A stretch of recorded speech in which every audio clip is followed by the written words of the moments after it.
A paz do Senhor, queridos amigos, prezados irmãos, com muita alegria estamos revendo aqui, retomando a nossa discussão sobre Romanos, capítulo 3 agora. Essa é mais uma edição do Culto Racional. Estamos felizes com o nosso Deus pela grande oportunidade que Ele nos dá de discutir a sua santa e maravilhosa palavra e com respeito à autocrítica, a crítica da fé, dessa nossa prática de fé nos nossos dias.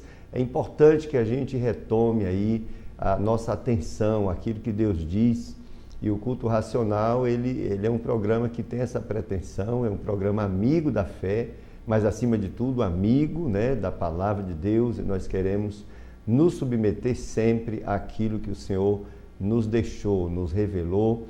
O Santo Espírito de Deus está conosco nesses dias, nesses últimos dias. Muitas pessoas estão se convertendo verdadeiramente, outras não, mas muitos estão se convertendo. Isso é uma alegria grande, e isso só é possível através da santa palavra de Deus. O Evangelho de Jesus está aí, abençoando o mundo. Estamos felizes, estamos nos últimos dias, Jesus está vindo, e é importante que você que está nos ouvindo, você preste bem atenção ao que a palavra de Deus lhe diz nesses dias, neste programa inclusive. Tem outros programas também nessa rede, você pode acessar, você vai ver homens e mulheres de Deus pregando a palavra de Deus. Não perca a oportunidade de ouvir Deus falar para você, porque Ele está falando para você.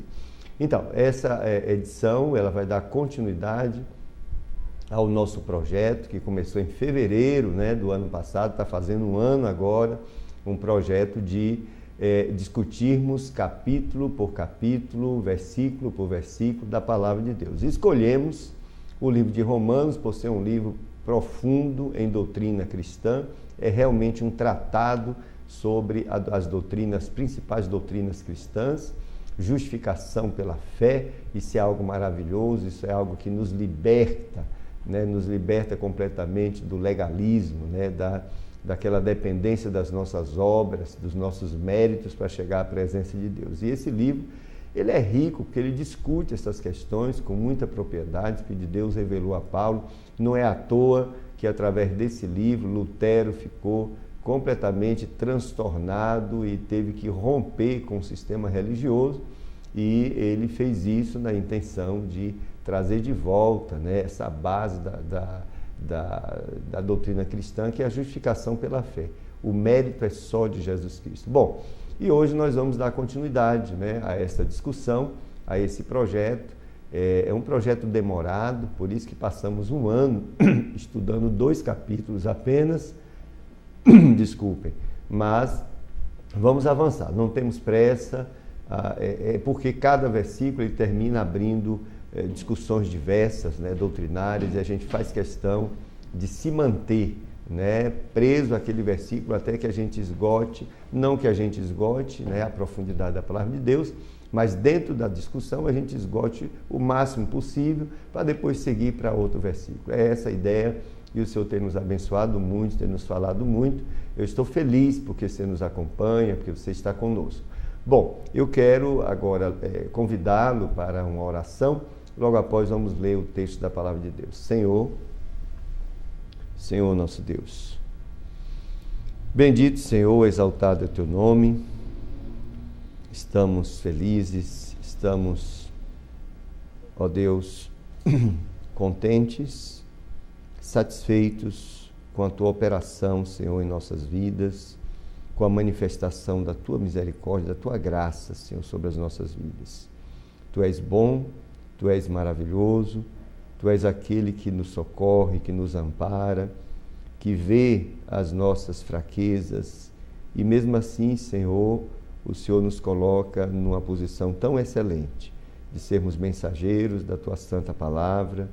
Senhor, agradecemos a ti por tudo, agradecemos pelo perdão dos pecados em Jesus Cristo, agradecemos, Senhor, porque o Senhor tem nos abençoado aqui na face da terra, quando envias, Senhor, o teu Filho amado, o nosso substituto ali na cruz do Calvário, e pagando um preço tão grande, infinito, diante de Ti, Jesus nos resgata e nascemos de novo.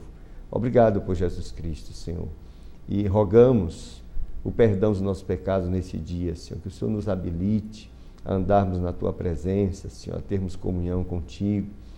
Rogo ao Teu Santo Espírito que nos ilumine neste dia, Senhor, neste programa, que use cada palavra que for falada, que venha diretamente da Sua direção, da Sua iluminação, para alcançar os corações, Senhor. Seja conosco, reconstrói vidas, restaura lares, Senhor.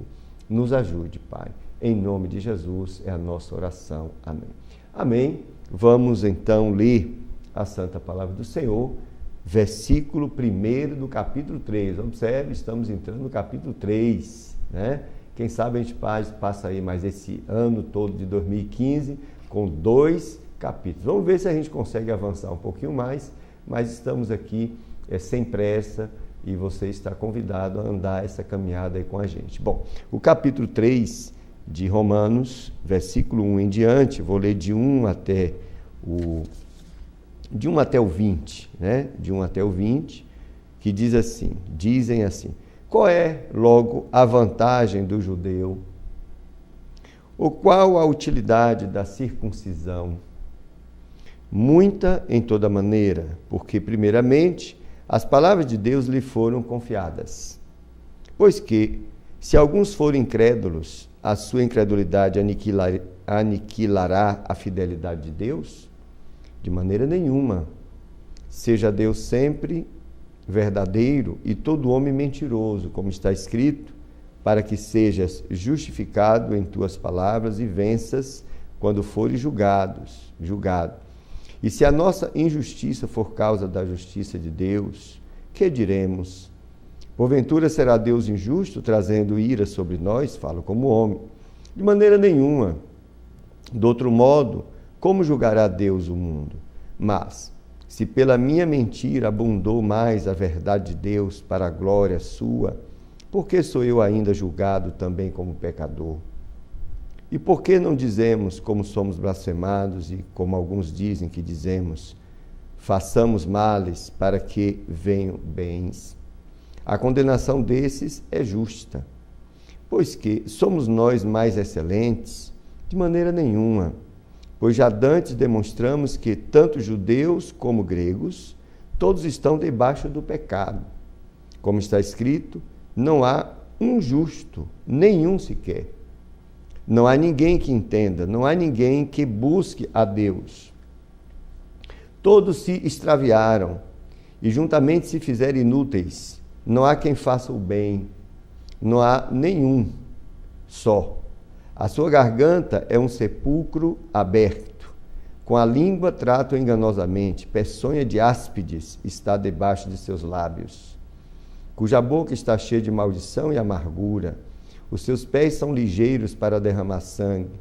Em seus caminhos há destruição e miséria. E não conhece o caminho da paz. Não há temor de Deus diante de seus olhos. Ora, nós sabemos que tudo o que a lei diz aos que estão debaixo da lei o diz, para que toda boca esteja fechada e todo mundo seja condenável diante de Deus. Por isso, nenhuma carne será justificada diante dele pelas obras da lei, porque pela lei vem o conhecimento do pecado.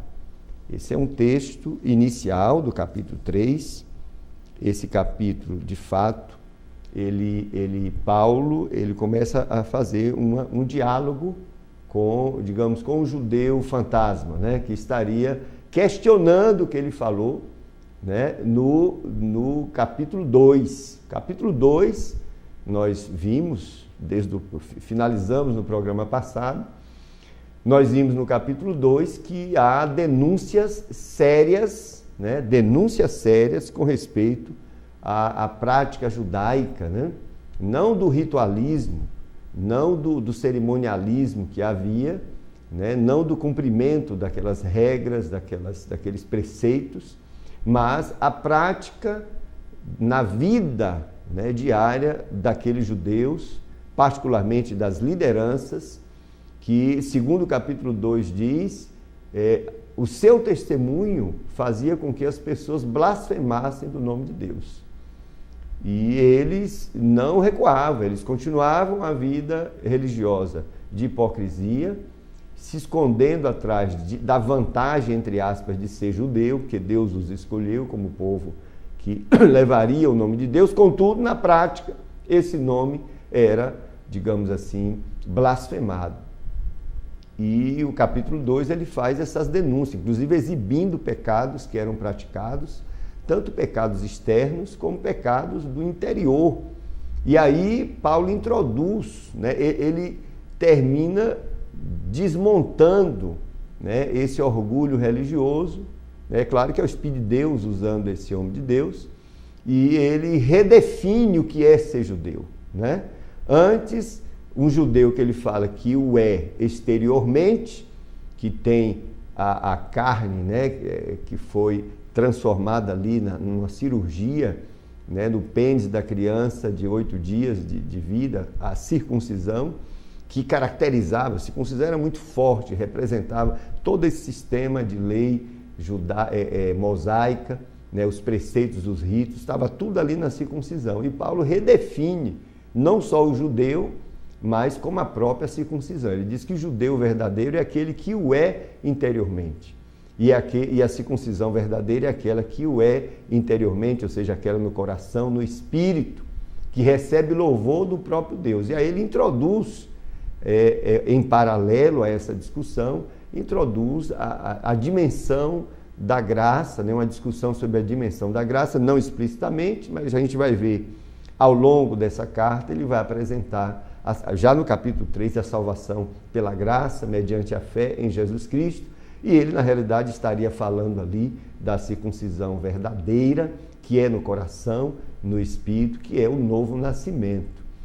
Mas é um capítulo 2, que denuncia, né, além dessa denúncia, das denúncias sérias, né, sobre a prática do judaísmo, dentro do judaísmo, e, claro, traz também, né, muitas instruções importantes, né, introduz temas importantes, de maneira que é um tratado que se faz aqui sobre a verdade revelada, sobre, por exemplo, sobre a verdadeira circuncisão, né?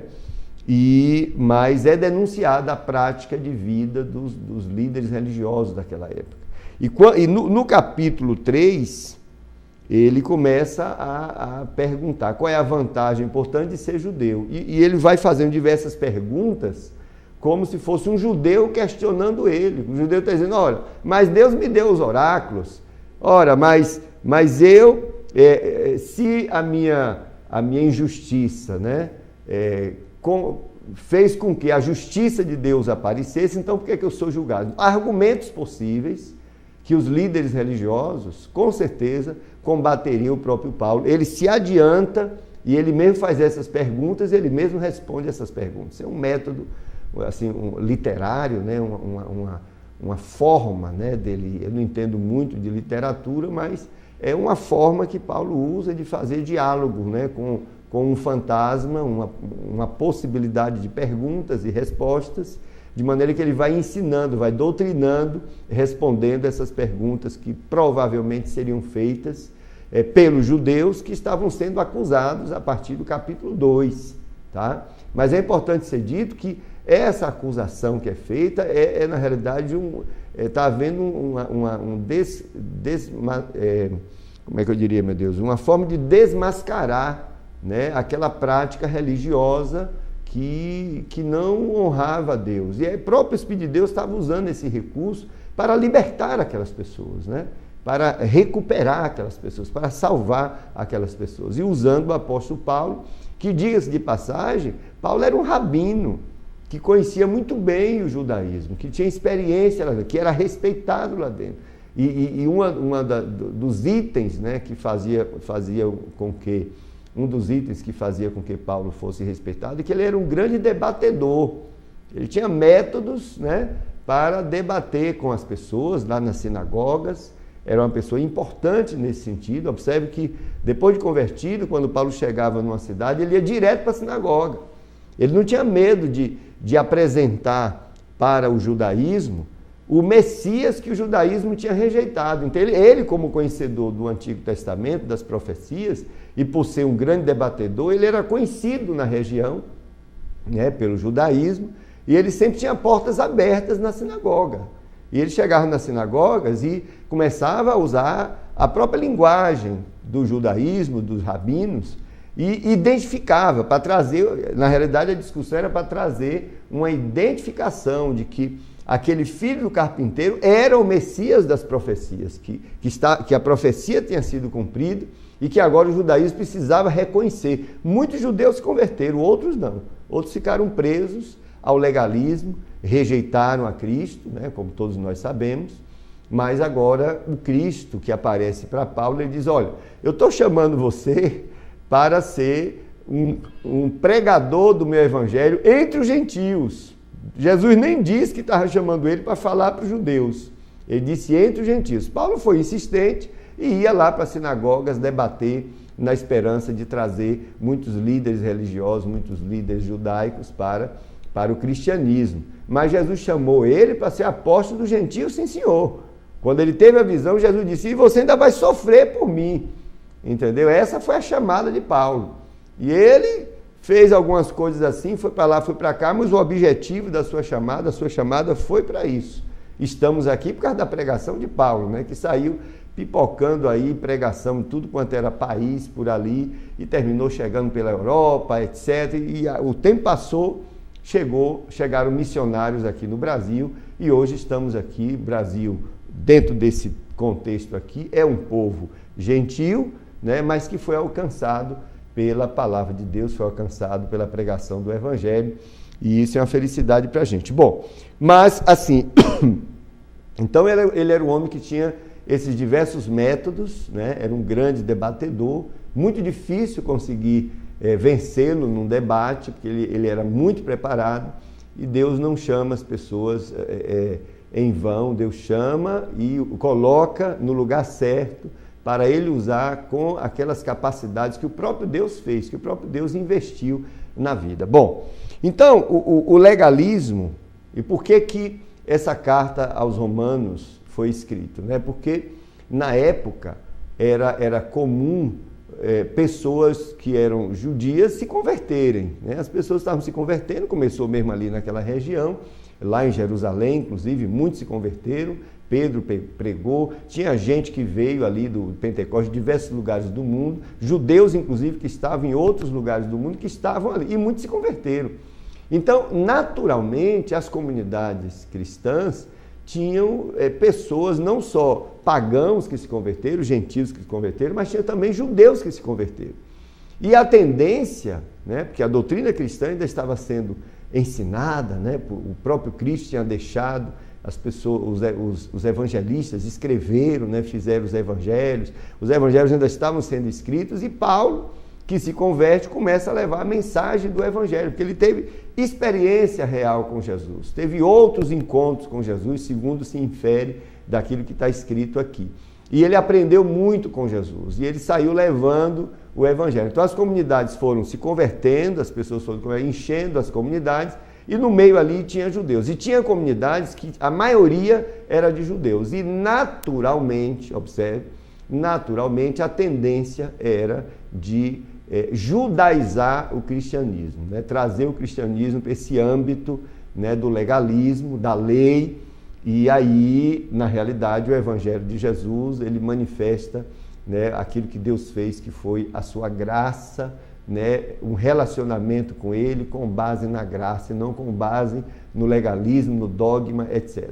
E é claro que essa carta é um tratado que esclarece isso completamente, e você vai ver em Gálatas também essa questão do legalismo, mas o fato é, o legalismo estava invadindo a igreja cristã, estava invadindo a igreja, e a carta era uma revelação, uma declaração divina. Observe, o Espírito de Deus estava usando ele, de que Cristo trouxe, na realidade, a liberdade. O próprio Jesus falou, Se, pois, o Filho vos libertar, verdadeiramente sereis livres, né? Livres para servir a Deus, livres para adorar o Senhor.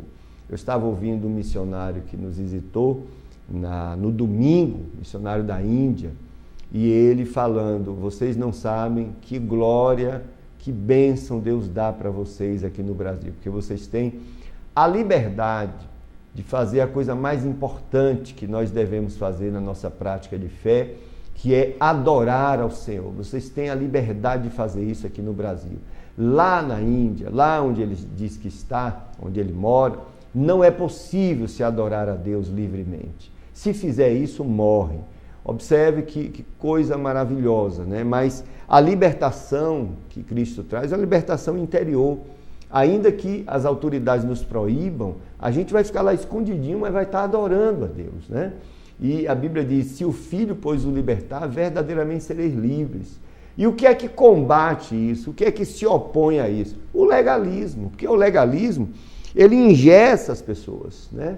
O legalismo, ele traz as pessoas para um âmbito de relacionamento com Deus falido, né? Um projeto falido que a pessoa não é capaz de cumprir os preceitos dos dogmas, ela se frustra, não honra a Deus e fica longe do relacionamento genuíno que a graça traz, né? E Jesus Cristo, ele trouxe essa grande oportunidade de nós retomarmos o nosso relacionamento com Deus, ou termos um relacionamento com Deus com base na graça. E o fruto desse nosso relacionamento, dessa nossa intimidade com o Senhor, vai produzir santidade, né? É uma santidade de Deus, uma santidade que Deus produz em mim e em você, né? Porque eu estou ligado a Ele, eu estou em comunhão com Ele, eu tenho intimidade com Ele. É um relacionamento tranquilo, suave, de amor. A base é o amor, não é aquela rigidez de eu ter que fazer isso e ter que fazer aquilo, sem ter comunhão com Deus,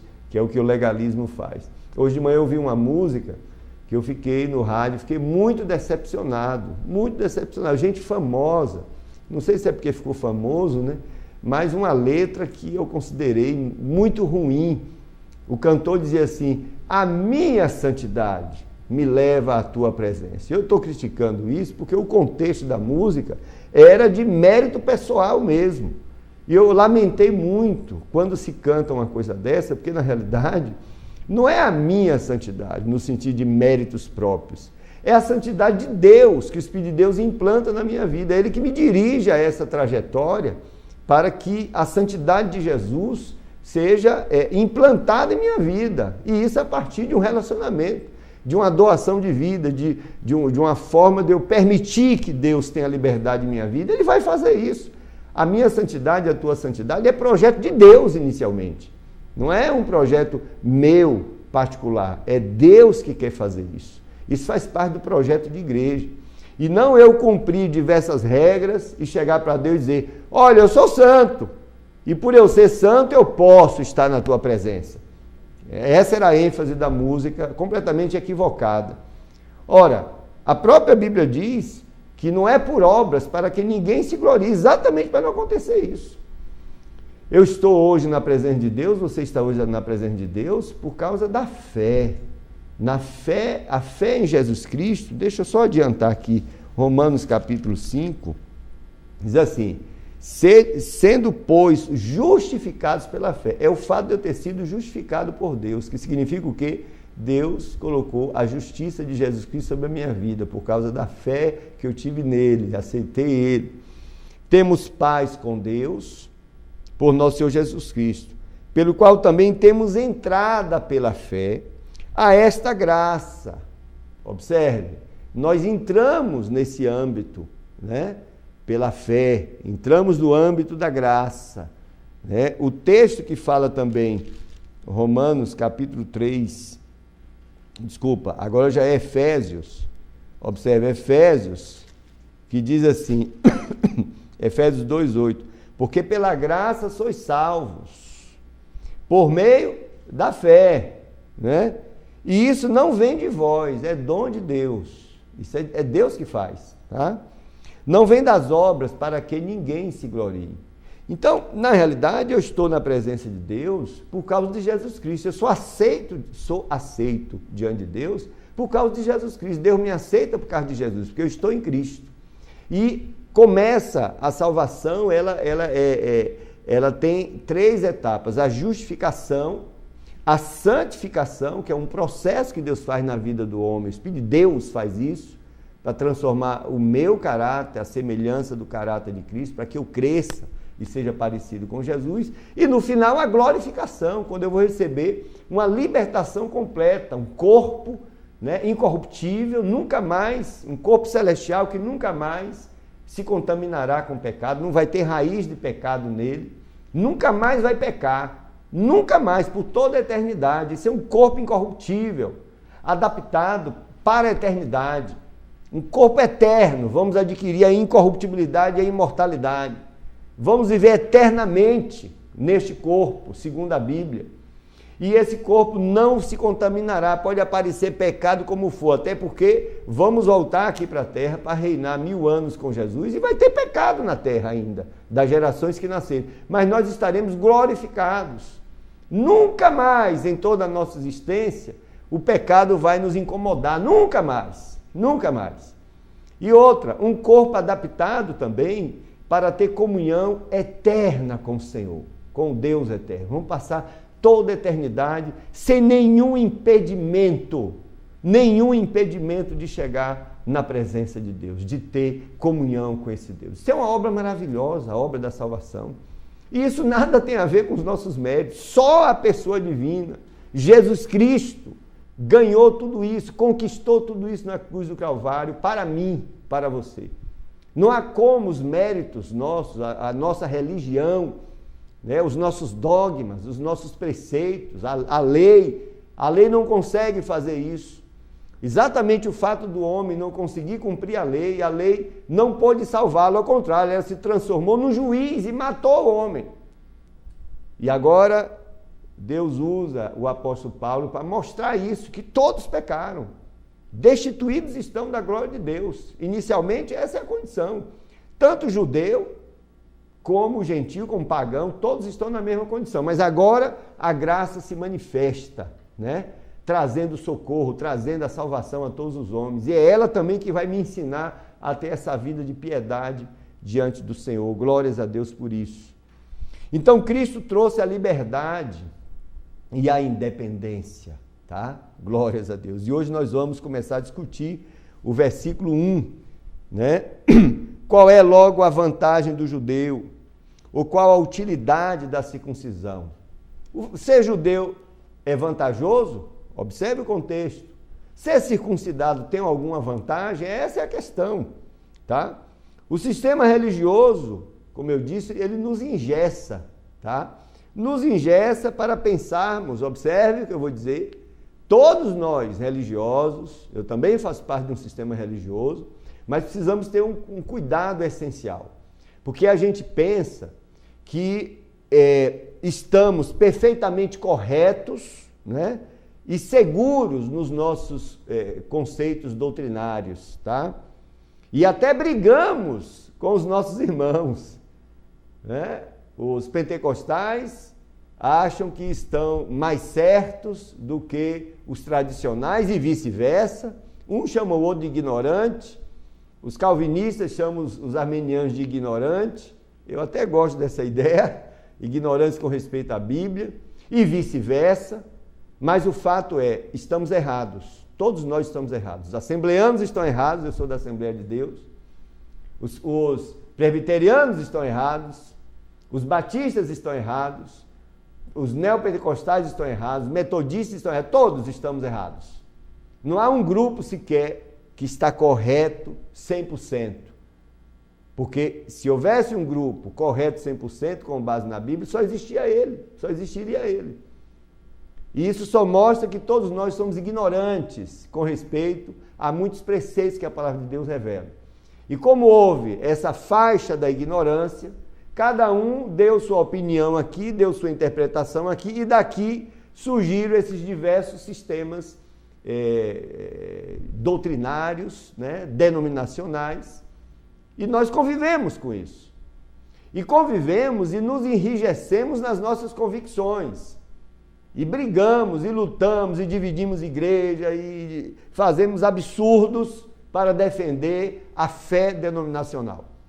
Há pessoas que o coração está cheio da denominação dele, mas não está cheio de Jesus. Eu vivi experiências desse tipo, ensinando em alguns seminários. Eu vi pessoas de convicção profunda dentro da religião, dentro da denominação.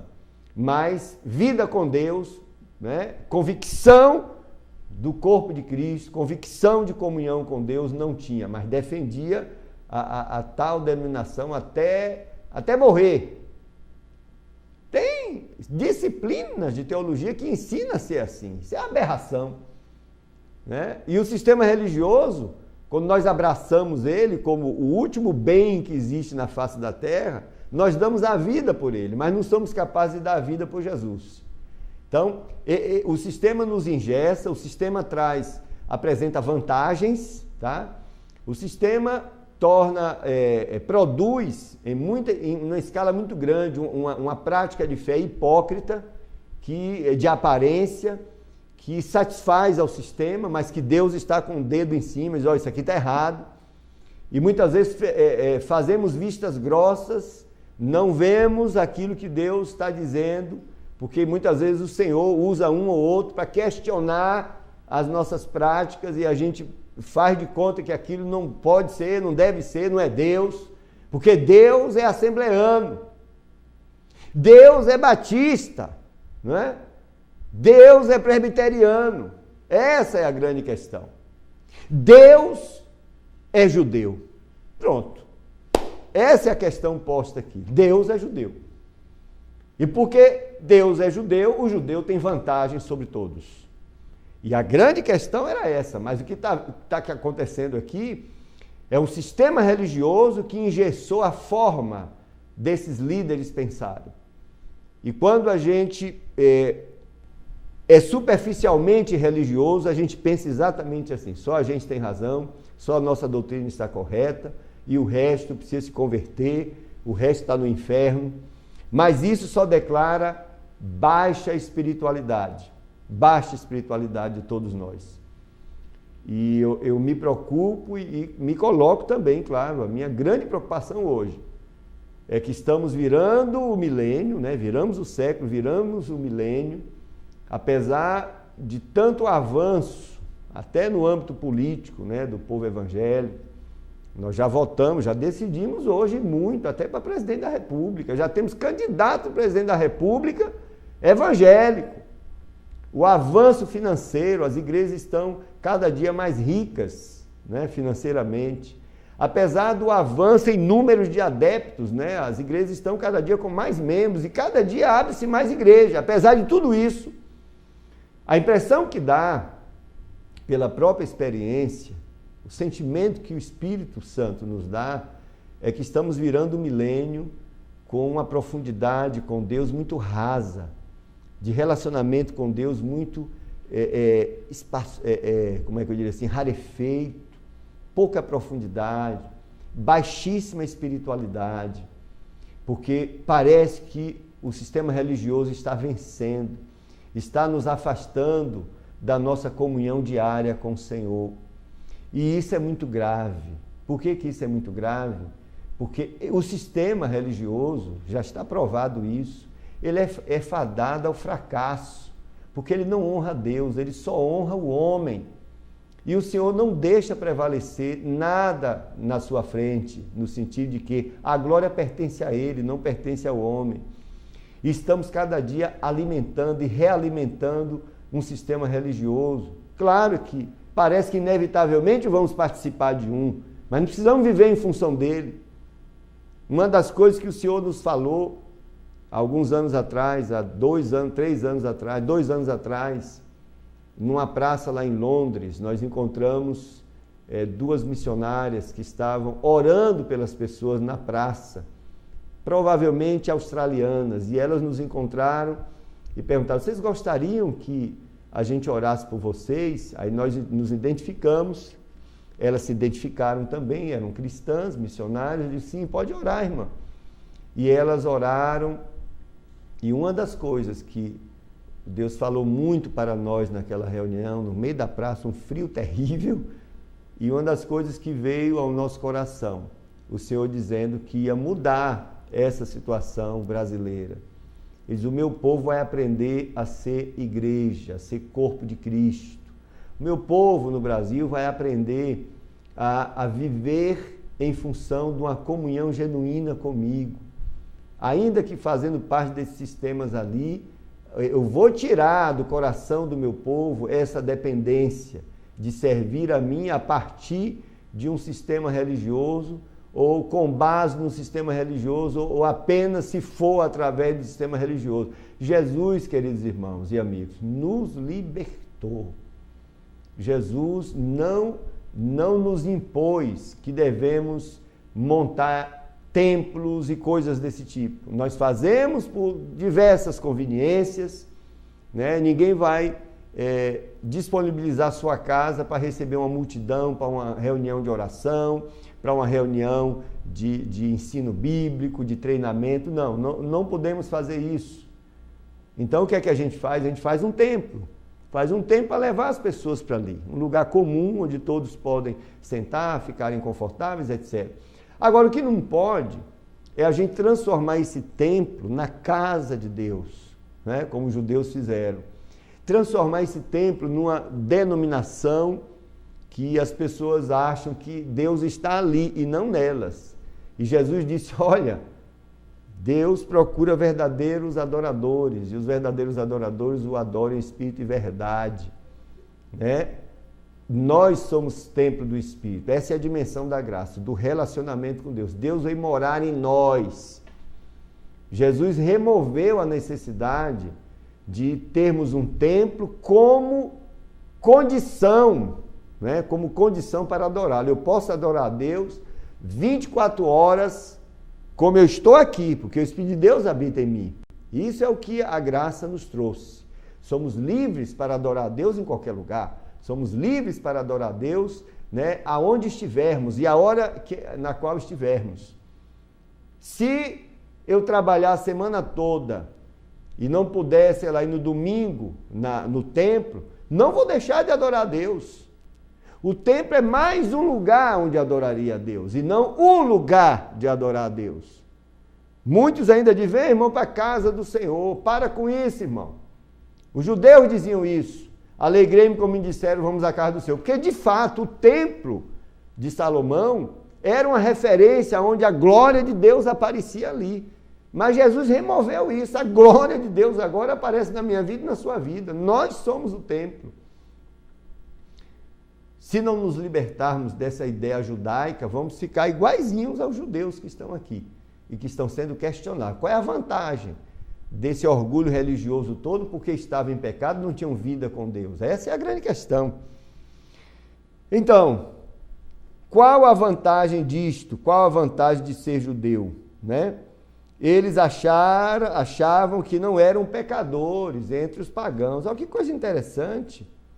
E que isso lhes dava vantagem, né, sobre todos. Interessante isso, né? Eles eram, portanto, de onde vem essa ideia? Eles eram conscientes de que faziam os sacrifícios que a própria lei mandava. Não, nós fazemos nossos sacrifícios, nossos rituais, fazemos tudo direitinho. Tinham cuidado de cumprir, né, as suas obrigações. Em toda a história de vida, o judeu cumpria as suas obrigações, né, mas não conseguiam cumprir a lei. Não conseguiam cumprir a lei. Estava no íntimo deles. Problema da natureza corrompida, não tinha como cumprir a lei. Pela lei já estavam condenados, mas mesmo assim se orgulhavam. Mesmo assim se consideravam melhores do que todos. E agora aparece esse apóstolo, né, que era rabino e que defendia essas mesmas ideias, mas agora ele estava aparecendo transformado, dizendo: não, tudo isso que vocês acreditam aí pode ou está errado. Muito interessante. Como é que a gente acha que os judeus iam aceitar essa carta, né? Paulo diz que nenhum homem cumpriu a lei, né? Nós já vimos isso no capítulo 2, no sentido de cumprir completamente. E por isso, como eu já falei hoje, a lei se tornaria um juiz e não um salvador. E ele aqui apresenta o Salvador, né? A gente vai ver que ele vai apresentar, nesse mesmo capítulo, ele começa a apresentar Jesus Cristo. Ele é o Salvador. A lei apontava para ele. E os judeus precisavam ver isso e voltar para isso, assim como nós. Se ficarmos engessados no sistema religioso, não vamos enxergar a Cristo. Mesmo que a gente esteja se referindo a ele, até usando o nome dele para que o nosso sistema religioso cresça. Mas ele não vai estar ali.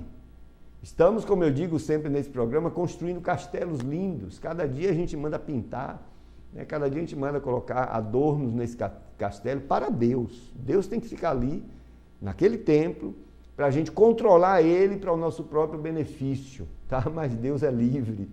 Não há como fazer isso. Eu posso fazer o castelo mais lindo, mais bonito, mais maravilhoso. Deus não entra lá. Ele quer relacionamento comigo e com você. E ele não precisa de um templo feito por mãos de homens, como a Bíblia diz. Ele habita em mim, ele habita em você. E o sistema religioso não produz isso, ao contrário. Ele nega isso na sua prática. Ele afasta o homem dessa comunhão com Deus. Bom, a palavra vantagem, perisson, significa excedente. A palavra vantagem que está nesse versículo significa excedente, significa prerrogativa, preeminência, tá? Com respeito à justificação e salvação. Olha que coisa interessante, quer dizer, eles achavam que essa vantagem era tal que o fato de eles serem judeus, e a gente vai discutir isso ao longo aqui dos programas, as vantagens que eles tinham, né? Já lhe dava justificação e salvação. Só o fato de ser judeu. Já discutimos isso, inclusive. Então, os outros que não eram judeus não eram salvos. E eles não precisavam fazer mais nada para que fossem salvos, né? Porque só o fato de ser judeu já era salvo. Agora, ser judeu implicava em ser circuncidado, praticar aqueles preceitos todos, aqueles rituais, etc. Mas isso é religiosidade falsa, né? Paulo diz que a lei não era, no argumento de Paulo, ele nega que a lei fosse esse agente salvador. Ele afirma ao contrário, que a lei ela aponta para o Salvador, né? A gente vai ver no capítulo lá adiante, quando ele fala do aio, né? Ele fala, aliás, isso vai estar lá em Gálatas, já eu resgato o versículo. Ele diz que a lei ele veio como aio, como uma espécie de um pedagogo que ensinaria as pessoas aqui está, 3:24 de Gálatas, de maneira que a lei nos serviu de aio para nos conduzir a Cristo, observe, para que pela fé fôssemos justificados. A justificação não é pela lei, como os judeus achavam, que já estavam justificados por fazer parte desse sistema religioso, etc, etc. A justificação é pela fé em Jesus Cristo, e a lei mostrava isso. A lei dizia, olha, você não consegue cumprir, você já está condenado, mas há esperança para você. Você agora vai seguir o Messias que está vindo. Creia no Messias. Todos que foram salvos no Antigo Testamento foram salvos por causa da fé no Messias que viria. Assim como nós hoje somos salvos pela fé no Messias que veio. Então o Antigo Testamento olhava para o Messias lá no futuro e cria nele. E Deus honrou essa fé. E nós que estamos depois de Cristo, nós olhamos para o passado e cremos nele, que veio e que está vivo, glória a Deus, que ressuscitou. Ali, ó, ele ressuscitou, tá? Ele veio. Então, mas sempre foi salvação pela fé, nunca foi pela lei, nunca foi pelas obras, sempre pela fé. Então a lei condenava necessariamente, não que a lei quisesse condenar, mas não cumpriu, já estava condenado, a própria lei condenava, mas a lei tinha também um papel pedagógico, que ela conduzia, ensinava como mordoma, aí vem a palavra aio, o mordomo daquela época era uma espécie de um mestre de crianças, que ia ensinando algumas disciplinas comportamentais, ética, etc., que uma família abastada contratava, até que chegava numa fase que o jovem não precisava mais daquelas instruções e a pessoa era dispensada. E Paulo, quando fala sobre o papel da lei, ele faz esse comparativo. A lei, ela faz desse jeito. Ela veio para instruir e para indicar o Messias que viria.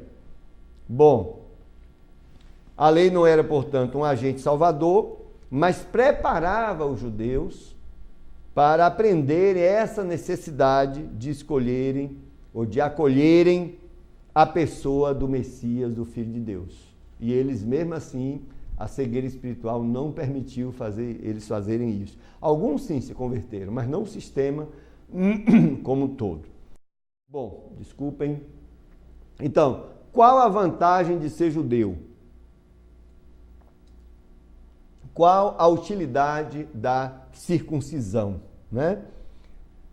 Pelo que nós vemos aqui, nenhuma. Não há vantagem nenhuma. Porque os judeus que achavam que tinham alguma vantagem, segundo o texto bíblico, estavam condenados. Igualmente aos gentios. Aliás, parece ser preferível ser pagão. Porque os pagãos, eles pecavam pela ignorância. E o texto chama os judeus aqui de transgressores. Transgressor não é a pessoa que peca pela ignorância, não. É a pessoa que peca consciente, sabendo do que está fazendo, que era o caso dos líderes religiosos daquela época. Então, ser judeu parece que é muito mais desvantagem do que vantagem. E é isso que a gente vai ver ao longo desse capítulo 3, o apóstolo vai estar argumentando sobre a desvantagem, tá? E não a vantagem. É claro que a gente pode listar aqui certas vantagens que eles reivindicam. Por exemplo, 9, 4 e 5, capítulo 9, versículos 4 e 5. São israelitas, dos quais é a adoção de filhos, observe, filhos de Abraão, né? Através da circuncisão. E a glória, Deus se manifestou em glória no meio desse povo, e isso significa muito, não é? O Todo-Poderoso se manifestar em glória ao longo aí da caminhada. Houve um momento que a glória de Deus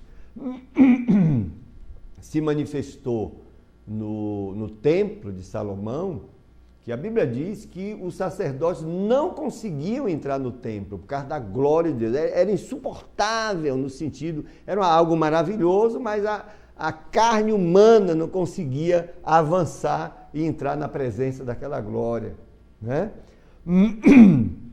Os concertos, Deus deu os concertos, deu a lei para esse povo, né? Isso é um privilégio gigantesco, né? O Senhor, né, revelar os seus ideais, o Todo-Poderoso, o Santo dos Santos, o Senhor de todas as coisas, se revelar para um povo. Isso é uma vantagem, digamos assim, é um privilégio maravilhoso. O culto e as promessas, dos quais são os pais e dos quais é Cristo. Observe, Cristo veio dos judeus, Cristo veio de dentro do judaísmo, nasceu dentro de uma família judaica.